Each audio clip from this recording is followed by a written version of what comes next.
Hi everyone, welcome back to my channel.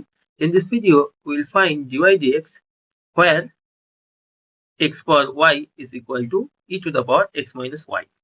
So first, let us write this equation. So x to the power y is equal to e power x minus y.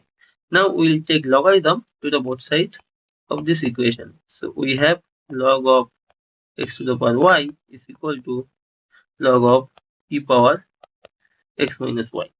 So the left hand side will be y times log x and the right hand side will be x minus y times logarithm of e. Here we use the formula logarithm of a power b is nothing but b times logarithm of a. And also we know the log e is equal to 1, so it is nothing but x minus y. Now we will differentiate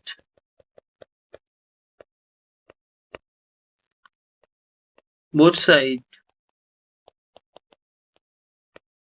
with respect to x. Then we get from the left hand side, so derivative of y is dy dx times log x plus y into derivative of log x, which is 1 by x.